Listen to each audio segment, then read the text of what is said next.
been great. Yeah, I got in yesterday, and in football, my family and I we've learned to roll with the punches, and once we're on our next step, there's no looking back. We're very excited to be here. We've seen a lot on social media, know what the team atmosphere is here, having played for Kent Austin before, and it's a football town, and we're excited about it. John, how much is your familiarity with Kent factor in your decision? Oh, tremendously. It just when we first came into the league, got to play under him and his regime, and just from all standpoints, it is a perfect fit for my family and I, and got to win a Grey Cup championship under him before, and looking forward to making another run at it. Is the shock of what happened in Saskatchewan over? Oh, yeah. I mean, it's still, I guess, disappointment. We were there. We're living there. Had certain plans, but hey, plans change, and you roll with the punches. So, don't necessarily agree with how it went down and all those kind of things, but we've been in football long enough to know that you don't always count on things working the way you see fit, and you roll with the punches. And so now that we have, very excited about where we are, where we're headed, and what our future holds. You were a popular guy in Regina. There was a lot of fans who reached out to you on social media. I mean, was that in some way gratifying, given the community's reaction to what happened? It was. The community has been so good to my family and I, and like I said, we love it there. It's minus the weather.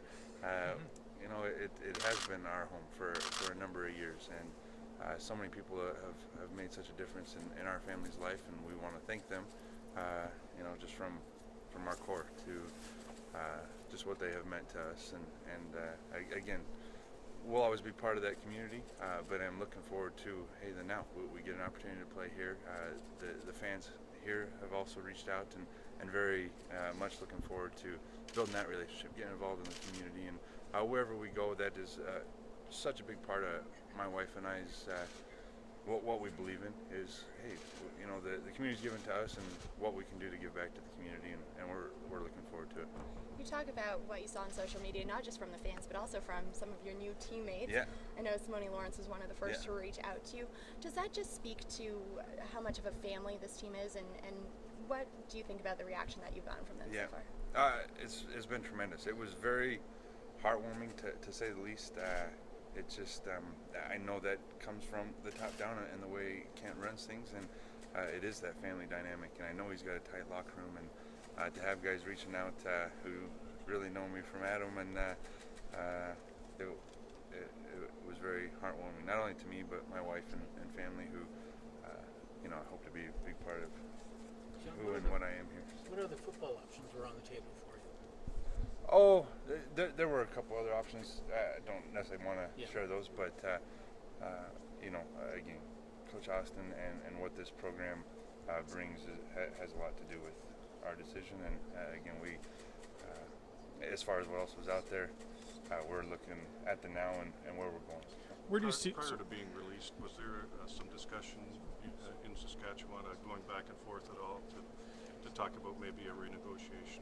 There wasn't. There was more or less of take it or leave it at this, and that's how it was presented to us. And that's okay. We had certain arrangements, and we understand again the business side of things, and had to accept what they had told us, and from there, being cut is never feels good, never something to look forward to, but that was what was dealt.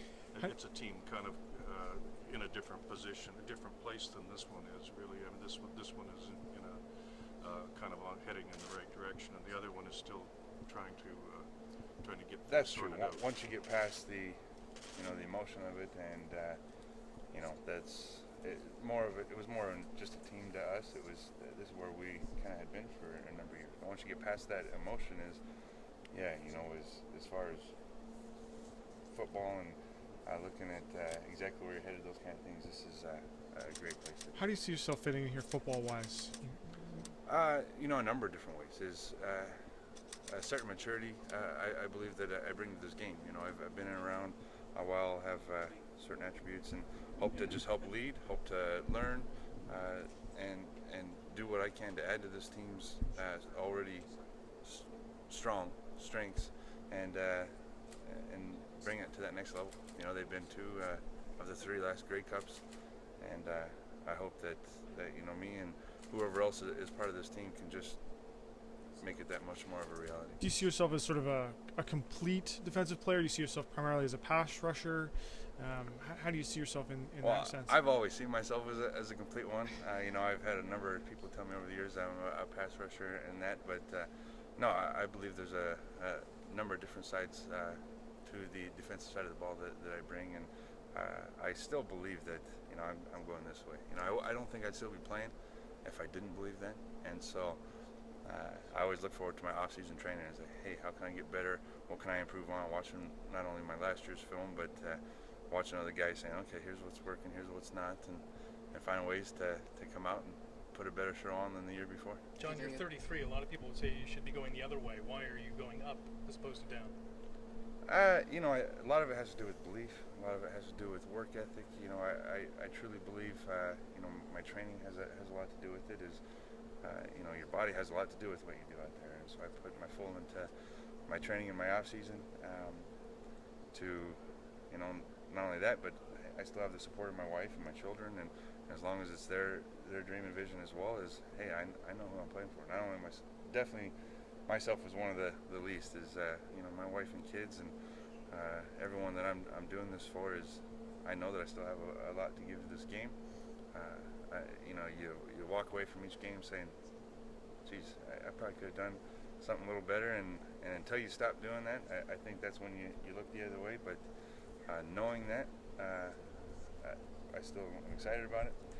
I'm very looking forward to what's going to be done. The O tends to drop off the ends a little bit. I gather you've studied this defense a little bit. O tends to at times drop the ends off, or drop linemen off, and it can be anybody. Yeah. Are you feeling up to that? We got some good hands. And we'll be ready. I'd love to catch one running in the end zone. So. Well, it's happening. Yeah. You talk about your off-season training. Does that change at all now that you know where you're coming next year, and you know a bit of this team, and I guess you've worked with Austin before? Right. Well, as far as the uncertainties of an off-season, is I always prepare the same way. In fact, more intensely than I think the year before, is because you're always finding ways. What can I do? So you take what was good from last year, what you think, okay, here's what I need to work on, and so that's where I've already, you know, been at, is to get to see the full picture. Now this is where you're headed, this is where you're going. Now I get to work with the coaches and the players and find out, hey, little odds and ends of the specifics of the position and that. But as far as my off-season training, it's been full go, and now I know where to put that energy toward, is who it's going to be with.